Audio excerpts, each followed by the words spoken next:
2 ദിവസത്തെ സന്ദർശനത്തിന് പ്രധാനമന്ത്രി നരേന്ദ്രമോദി ഇന്ന് UAE-യിലെത്തും. ദുബായിലും അബുദാബിയിലും വിവിധ പരിപാടികളിൽ പങ്കെടുക്കും. UAE പ്രസിഡന്റ് ഉൾപ്പെടെയുള്ളവരുമായി നിർണായക ചർച്ചകൾ നടത്തും.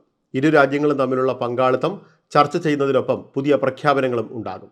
വൈകിട്ട് ഇന്ത്യൻ സമൂഹത്തെ അഭിസംബോധന ചെയ്യുന്ന അഹ്ലൻ മോദി സമ്മേളനം അബുദാബി സയ്യിദ് സ്റ്റേഡിയത്തിൽ നടക്കും. പ്രതികൂല കാലാവസ്ഥയെ തുടർന്ന് അഹ്ലൻ മോദി പരിപാടിയിൽ പങ്കെടുക്കുന്നവരുടെ എണ്ണം പകുതിയായി കുറച്ചു. 85,000 പേരിൽ നിന്ന് 35,000 കുറച്ചത്. UAE-യിൽ ഒറ്റ രാത്രി കൊണ്ട് കനത്ത മഴയും ഇടിമിന്നലുമാണ് റിപ്പോർട്ട് ചെയ്തത്.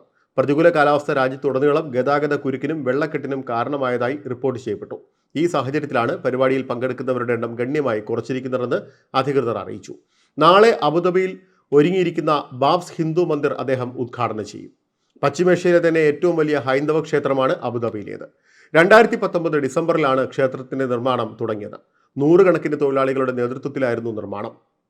ക്ഷേത്ര സമർപ്പണ ചടങ്ങുകൾക്ക് മഹൻ സ്വാമി മഹാരാജ് ആണ് നേതൃത്വം വഹിക്കുക. ക്ഷണിക്കപ്പെട്ടവർക്ക് മാത്രമായിരിക്കും നാളെ പ്രവേശനം അനുവദിക്കുക. എന്നാൽ ഫെബ്രുവരി 18 മുതൽ എല്ലാ വിഭാഗം ജനങ്ങൾക്കും ക്ഷേത്രത്തിൽ പ്രവേശിക്കാനാകും. ഇന്ത്യയുടെ സമ്പന്നമായ കലയും മൂല്യങ്ങളും സംസ്കാരവും ഉൾക്കൊള്ളിച്ചാണ് ക്ഷേത്രത്തിന്റെ നിർമ്മാണം. വെള്ള മാർബിളിലും ചെങ്കൽ നിറത്തിലുള്ള മണൽക്കല്ലുകളിലുമായാണ് ക്ഷേത്രത്തിന്റെ കൊത്തുപണികൾ തീർത്തിട്ടുള്ളത്.